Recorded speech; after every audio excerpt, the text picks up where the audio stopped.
kakagising lang natin dahil tumawag na yung kapatid ko sa akin na nandun na daw yung gagawa ng aircon. So, for today's video, mapapagawa tayo ng aircon. Kasi yung aircon yung isa sa hindi siya talaga yung nagiging cause kung bakit lumalaki yung kuryente ko dahil hindi sira na yung loob niya. So, hindi na siya nagiging inverter at sumisingaw na yung lamig niya.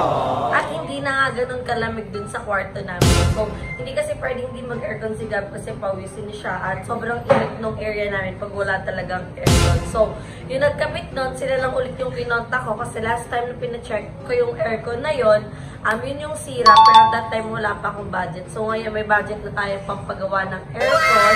So, I'm so very happy kasi mababawasan na tayo sa bills, hindi na siya lalaki. So, ngayon, ang last bill ko ay 5.5 at hindi pa yung bayad. So, kailangan lumiit na yun next month at babayaran na natin siya ngayon is revenue. Tapos na yung ano nun eh. Ano bang tawag yun? Due date? Due date nung, nung kuryente. Pinakausapan lang yung sa may Meralco para hindi talaga. Pero, ngayon, babayaran natin siya at magpapagawa tayo ng aircon. So, kakagising ko lang from here sa BNT House. Di na ako nakapag-ligo. Punta tayo kagad dun sa bahay para ma-videohan natin yung pagpapagawa ng aircon at kung ano na ba yung eksena doon. So, andun din sila, Gab. Update ko na lang kayo. So, update ko na lang kayo kung nandun na ako kasi kailangan natin magmadali dahil baka mabilis lang yung gawa ng aircon. So, update ko na lang kayo. Wow! Gising na siya. Ano yun? Ano yun? Yun yun? Yun yun? Ano yun? Ano yun? Yun yun? Kiss ko ang kilikili mo. Kiss ang kilikili. Kiss ang kilikili. Wow! Pinapagawa na aircon niya. Lamig na? Lamig? Lamig? Lamig na ikaw? Excited na ikaw sa lamig? Hoy! Saan ka punta? Excited na ikaw sa labas? Ha? No. Ay! Ay! Bag. Salboy pa talaga. Hindi lalabas.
Excited ka na lumamig.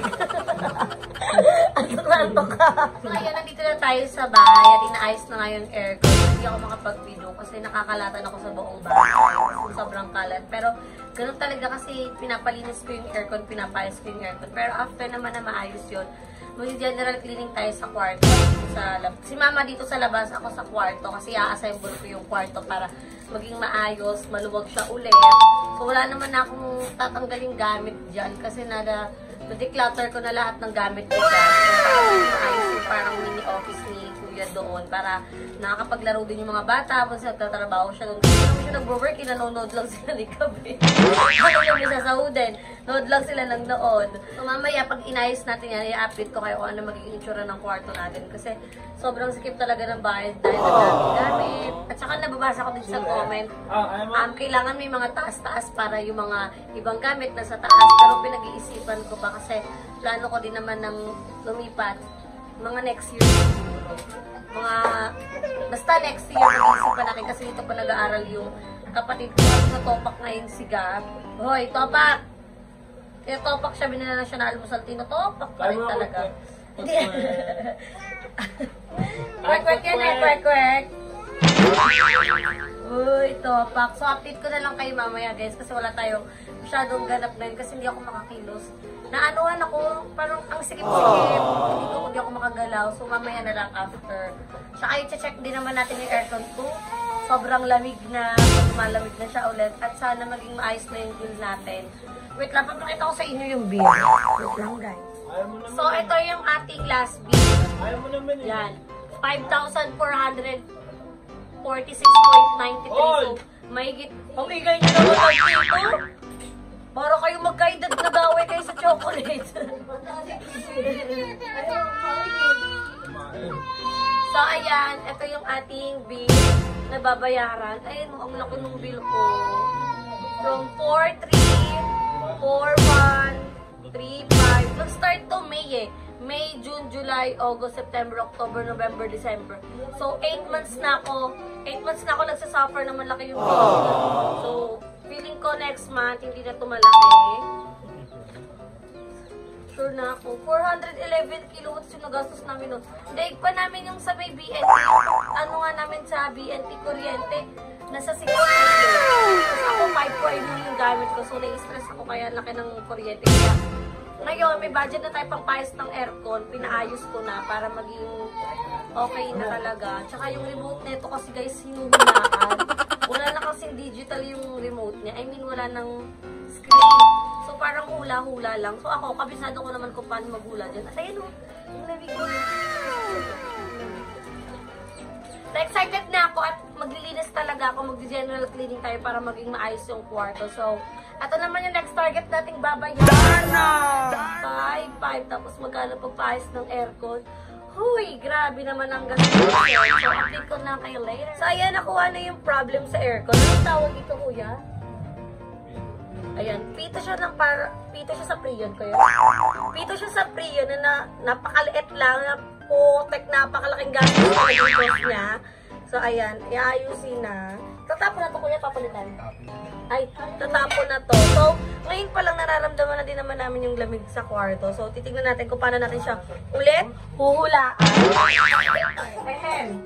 Tapos, ayun si Gab. Wala siyang ginawa kundi yung mga isda. May aquarium na siya. Ano na kami, Manila Zoo. Kaya kailangan ko na din talaga maghanap ng malaking space kasi gusto ko na may malaking play area si Gab. Tulad din ng mga sinasabi ng mga tao. At ito, ikikip tayo.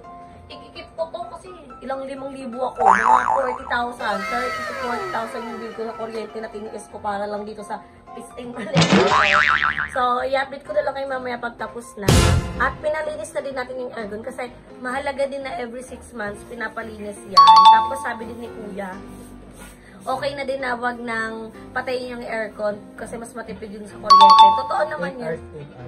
Totoo naman yun kasi nung nandito ako mag-isa, kahit 24 hours yan bukas, magkano lang yung bill ko talaga? 300, 700, ganun lang talaga. Tapos buong bahay pa naka-aircon. So ngayon, feeling ko buong bahay na din naka-aircon. At papatapong ko talaga yung mga gamit dito kay mama, yung mga hindi na ginagamit.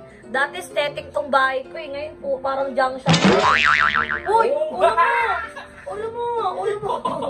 Ulo mo! Yung ulo niya!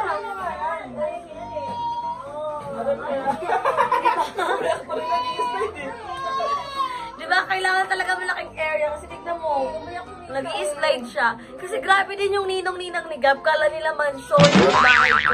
May playpen pa yan. May slide.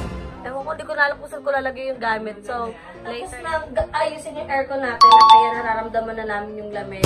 Malamig na talaga siya. At sana maging okay na din yung bill natin next month. So, ngayon ang ginagawa ko, nililinis ng kwarto para maging maayos kasi ang dami ng kalat. Tinanggal ko na yung mga bagay na hindi naman na gagamitin. So, mag-declutter ulit ako kasi ang hirap ng maraming gamit kasi ganito kalaki yung space mo sa bahay. So, kailangan mapagkasya natin siya at makapaglipat-lipat pa tayo ng gamit. Tsaka para may malaking area dito sigab sa kwarto. Yun lang naman yung ano ko, kung masikip sa labas, hindi sigab dito sa kwarto at naka-aircon pa siya. Siya may hihirapan maglaro-laro. So, update ko na lang kay mamaya guys kasi ayos pa ako dito kasi ang dami ko pang kailangan ayusin. So, later na lang. So, update lang guys. Tapos na ako mag-ayos ng kwarto at nakikita nyo, naglilinis na lang ako ng mga damit ko kasi nagde-declutter na ako ng mga damit ko kasi sobrang dami ko ng damit. So, kailangan ko na mag-let go kasi hindi ko naman to magagamit na lahat. At saka, nakastock lang din siya. Pampaskip lang siya ng ano ko, ng damit ko. So, sayang naman, hindi ko na siya magagamit. Kaya, ipapamigay na natin siya. So, bibigay ko to sa mga ano. Di na din to kailangan ng pamangkin. Uy!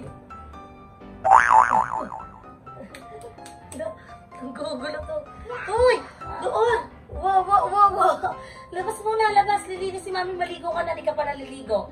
You're not taking a bath. Laban na naman yung alino niya. Gab! Huwag ka dito. Naglilinis ako. Gam! La, di ka nakikinig. Tae! May poop. Yak! Yak! Ew! Ew! Yak! Ew! Go outside! Take a bath! Ew! Ew! Go outside! Go outside! Take a bath! Go! Go outside! Take a bath! Ew! Yak!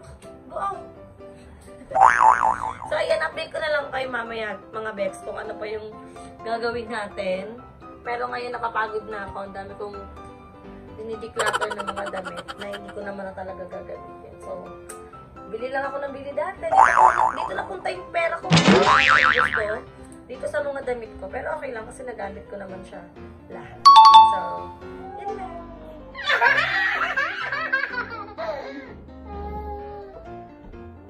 Wah!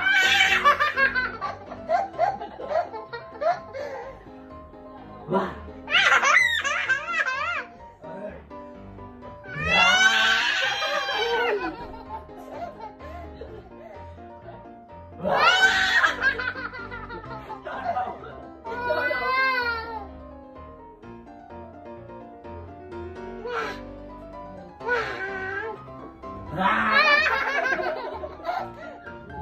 Papi siya, may player.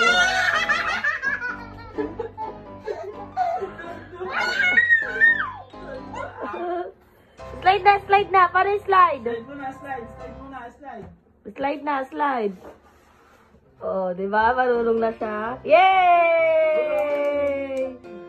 Asan kasi isa pa na ito? May isa pa to eh. Ala! Oh, bilis na, bilis na. Slide na, slide. Slide na, slide.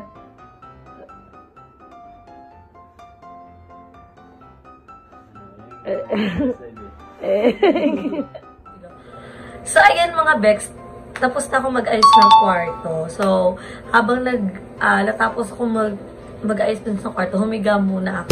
Sobrang napagod na ako sa paglilinis. And si Gab, hinayaan ko siya maglaro na laro. Nakita niya naman sa last clip kung paano siya tumawa, kung paano siya maglaro. Tapos, tumayo ako ngayon lang, kaya ang gulo ng buhok ko. Kasi gusto kong i-check kung anong ginagawa ni Gab. At ito yung nadatnan ko. Tulad na po siya. Ano siyang napagod. Malaki na talaga si Gab kasi natutulog na siya mag-isa.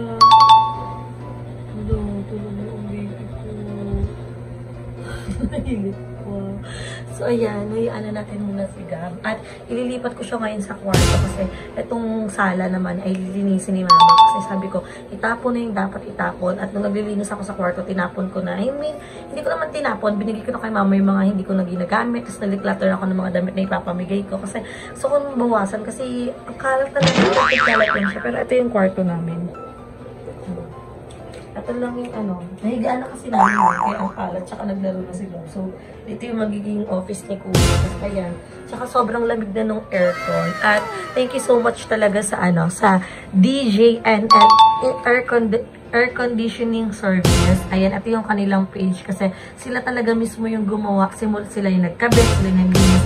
Simula't simula nung aking aircon. Kaya sa kanila ako bumabalik. Tsaka sa kanila lang ako nagtatanong kung anong problema ng aircon. Sa kanila ko pinapacheck. Kasi sobrang mura lang guys. Alam mo, magpacheck ka lang ng aircon sa kanila, 300 pesos lang. At pwede nyo pang pag-usapan kung may papagawa kayo sa kanila. Pwede nyo pang pag-usapan kasi pumapayag naman sila. Kasi ako, yung akin, hindi to sponsor pero thankful lang ako kasi ang ganda talaga ng services nila. Pero ito lang din yung way ko para makahelp sa kanila kasi syempre humihingi tayo ng tawad, ganun. So, parang ito lang yung balik ko para ma-promote sila or kaya pag naghahanap kayo ng mag-aayos ng aircon nyo, ayan, i-message nyo lang page nila kasi sobrang sulit talaga sa page nila. So, yun lang mga Bex. Sana na-enjoy itong vlog natin. At yun, nalutas na natin isang problem sa bahay. So, yung kuryente na lang yung gagawa natin ng paraan. Kaya naman, uuwi muna ako ng BNT house kasi papahinga muna ako tapos mag-i-edit ako. Tapos, baka pumunta na kami ng Cavite. Hindi ko pa sure kasi yung isa parang hindi natatapos. Pero sana matapos na talaga. So, dito ko na tinatapos ang ating video. Don't forget to like and share this video. And mag-subscribe na kayo sa aking channel. May mga kamatan. Share po sa channel ng BNT Production. Sa individual channel ng Makla na Taon kay Madam Ellie, Madam Ivan, kay Mother Queen. At sa Flashback Dita. So, see you in the next video guys. Bye!